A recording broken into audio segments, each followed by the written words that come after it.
অনেকেই জানে না কাঁচা আম দিয়ে যে এত সুন্দর সন্দেশ বানানো যায়। হাতে 5 মিনিট সময় থাকলে এরকম সন্দেশ তৈরি করে নিতে পারবেন, আর বিশ্বাস করুন খেতে কিন্তু দারুণ লাগে। নমস্কার বন্ধুরা, প্রতিমা কিচেন ভিলেজ ফুডের নতুন ভিডিওতে সকলকে স্বাগত জানিয়ে আজকে রেসিপিটা শুরু করছি। আর আজকে আমি আপনাদের সঙ্গে শেয়ার করব জিভে জল আনা কাঁচা আম দিয়ে টক ঝাল মিষ্টি সন্দেশ বানিয়ে দেখাবো। হয়তো অনেকে ভাবছেন কি কাঁচা আম দিয়ে কিভাবে সন্দেশ বানানো যায়, তো আপনারা পুরো ভিডিওটা না দেখলে বিশ্বাসই করতে পারবেন না কি কাঁচা আম দিয়ে কতটা পারফেক্ট সন্দেশ বানানো যায়। বানানো যেরকম সহজ আর খেতেও দারুণ লাগে। আর এটা বানিয়ে রেখে বেশি করে সারা বছর জুড়ে সংগ্রহণ করে রেখেও খেতে পারবেন। তো চলুন সহজভাবে বানিয়ে দেখাবো। তো কিভাবে বানাচ্ছি বন্ধুরা স্কিপ না করে পুরো ভিডিওটা দেখবেন। আশা করি আজকে রেসিপি দেখতে আপনাদেরকে ভীষণ ভালো লাগবে। আর যে সকল বন্ধুরা এখন পর্যন্ত চ্যানেলে নতুন হয়ে থাকলে প্লিজ চ্যানেলটিকে সাবস্ক্রাইব করে আমার পাশে থাকবেন। আর যারা যারা ফেসবুক পেজটাকে দেখছেন তারা পেজটাকে ফলো করে আমার পাশে থাকবেন। তাহলে বন্ধুরা কাঁচা আমের সন্দেশটা বানানো শুরু করি। তো কাঁচা আমের সন্দেশটা বানাবার জন্য এখানে পরিমাণ মতো নিয়ে নিয়েছি কাঁচা আম। তো আপনারা যে যেরকম বানাবেন কাঁচা আমের সন্দেশটা সে পরিমাণের মতো আমটা কম বেশি নিয়ে নেবেন। তো আমের খোসাটা ছাড়িয়ে নেব প্রথমে। আর যখন নেবেন আমটা যখন কিন্তু কাঁচা আম দেখেই নেবেন, তাহলে পারফেক্ট কিন্তু সন্দেশটা তৈরি হবে।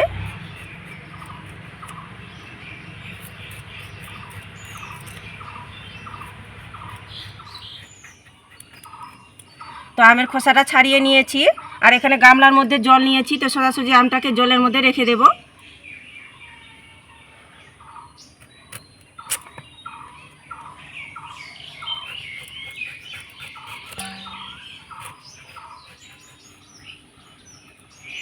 গাছে বলুন এমনকি বাজারে বলুন চারিদিকে কিন্তু কাঁচা আম পাওয়ানো যাচ্ছে। আর কাঁচা আমের সময় আর কিছুদিন পরে কিন্তু কাঁচা আম পাওয়ানো যাবে না। তো কাঁচা আমের এইভাবে করে সন্দেশটা বানিয়ে দেখবেন, নাহলে পুরো আফসোস থেকে যাবে। আর এটা বেশি করে বানিয়ে রেখে সারা বছর জুড়ে খাওয়ানো যাবে, আর স্বাদটাও কিন্তু পাওয়ানো যাবে, আর খেতেও দারুণ লাগে। সবগুলো আমের খোসাগুলো ছাড়িয়ে নিয়েছি, আর একটু কচলে নেব, হাত দিয়ে পরিষ্কার করে ধুয়ে নেব। আমের মধ্যে অনেকটা কিন্তু কষ থাকে, তাহলে বেরিয়ে যাবে।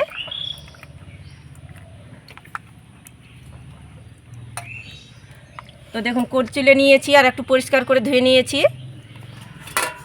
আর এখানে একটা থালা নিয়েছি, থালার উপরে একটা গ্রেটার নিয়েছি, গ্রেট করে নেব আমটাকে।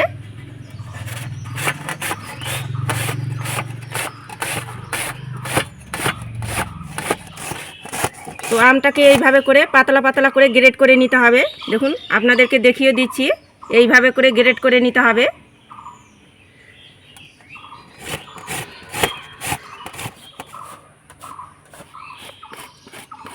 তো একইভাবে করে আমগুলো আমি গ্রেট করে নিয়েছি। আর আম থেকে দেখুন কতটা কিন্তু জলটা বেরিয়েছে।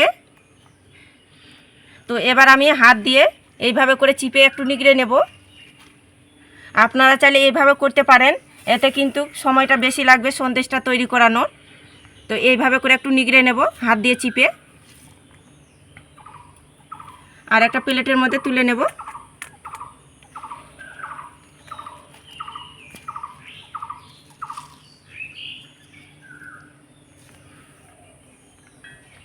তো আমের রসটা ভালো করে নিগড়ে নিয়েছি, আর এখানে নিয়েছি 1 বাটি চিনি। তো যে যেরকম মিষ্টি টক খেতে পছন্দ করেন সে পরিমাণে দিয়ে দিবেন নিজেদের পছন্দ মতো করে চিনিটা। এবার হাত দিয়ে ভালো করে মেখে নেব।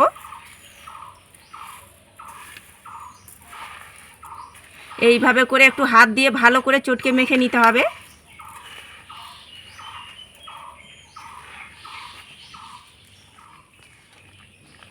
তো হাত দিয়ে খুব ভালো করে মেখে নিয়েছি।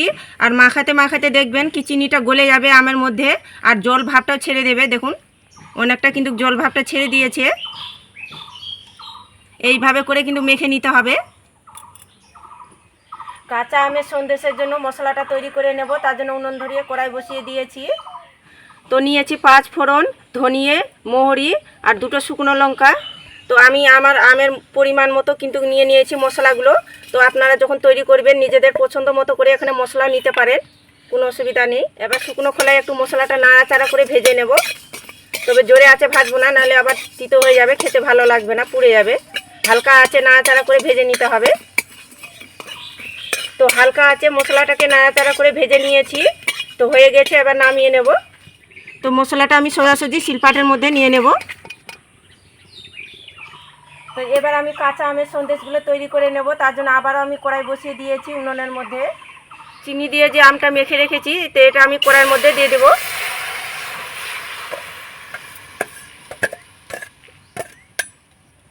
একটু নাড়াচাড়ানো করে নেব। এবার দিয়ে দিব সামান্য একটু লবণ। এখানে স্বাদ বুঝে লবণটা দিবেন, খুব বেশি কিন্তু দেওয়ানো আবার যাবে না। হাফ চা চামচ দিয়ে দিব লাল লঙ্কার গুঁড়ো, এতে কালারটা খুব সুন্দর আসবে সন্দেশের। আর সামান্য একটু দিয়ে দিব হলুদ গুঁড়ো। এবার ভালো করে নাড়াচাড়া করে মিশিয়ে নেব।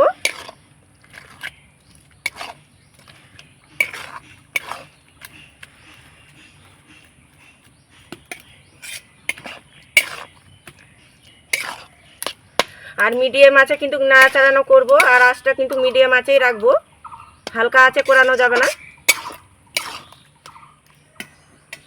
আর এদিকে হতে থাক, ততক্ষণে যে আমি শিলপাটে যে মশলাটা নিয়েছি তো ঠান্ডা হয়ে গেছে, এবার বেটে নেব। লঙ্কার বুটোগুলো ছাড়িয়ে নেব।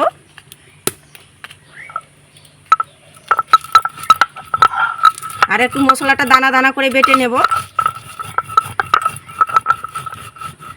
তো দেখুন মশলাটা বেটে নিয়েছি, আর একটু দানা দানা করে বেটেছি, এতে সন্দেশটা খেতে কিন্তু দারুণ লাগবে। তো একটা বাটির মধ্যে তুলে নেব।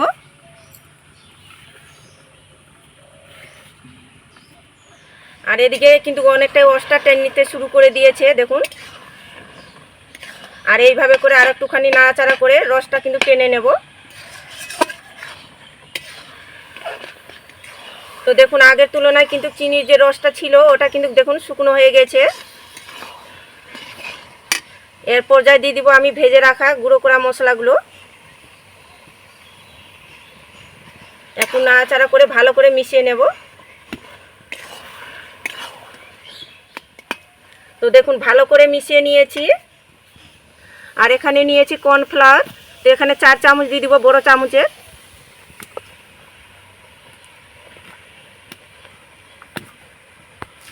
আর কর্নফ্লাওয়ারটাই অবশ্যই এখানে কিন্তু দিতে হবে, নাহলে কিন্তু তৈরি করতে পারবেন না সন্দেশটা। তো ভালো করে এবার মিশিয়ে নেব।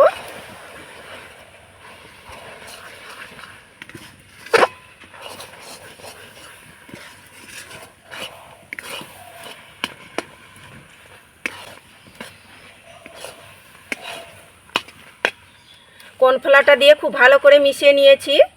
আর দেখুন অনেকটা কিন্তু টাইট হতে শুরু করে দিয়েছে, তো আরও কিন্তু নাড়াচাড়া করে একটু টাইট করে নিতে হবে। তো আরও বেশ কিছুক্ষণ নাড়াচাড়ানো করে নিয়েছি, আর আগের তুলনায় দেখুন অনেকটা কিন্তু টাইট হয়ে গিয়েছে।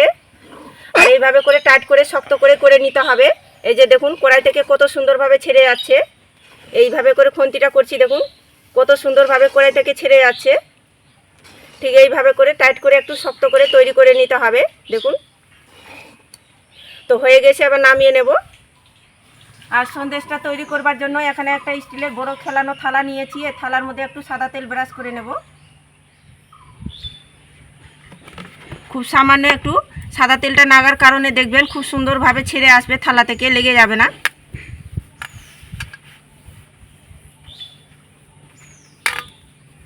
তো দেখুন খুব ভালো করে লাগিয়ে নিয়েছি।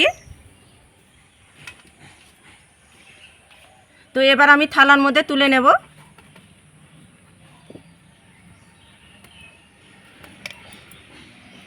গরম থাকা অবস্থায় থালার মধ্যে এইভাবে করে একটু খেলিয়ে নিতে হবে।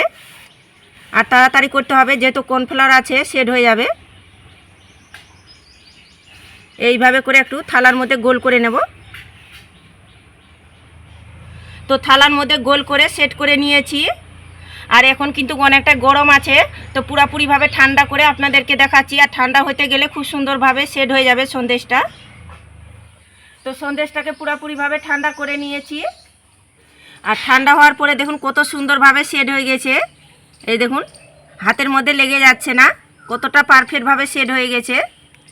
তো এবার আমি ছুরি দিয়ে কেটে নেব পিস পিস করে।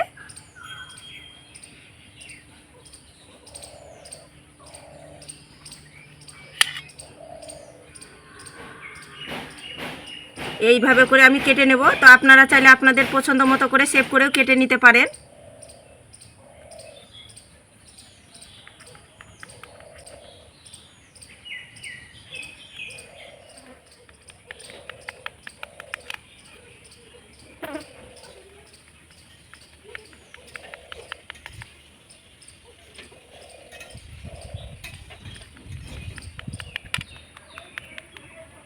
তো পিস পিস করে কেটে নিয়েছি। এবার ছুরিটা দিয়ে এইভাবে করে তুলে নেব। এই দেখুন কাঁচা আমের সন্দেশটা কতটা পারফেক্ট হয়েছে আর কতটা লোভনীয় হয়েছে দেখুন। আর দেখে কিন্তু মন ভরে যাচ্ছে। আর থালা থেকেও দেখুন কত সুন্দরভাবে ছেড়ে যাচ্ছে। এই যে দেখুন কতটা পারফেক্ট হয়েছে আর কতটা লোভনীয় দেখতে লাগছে।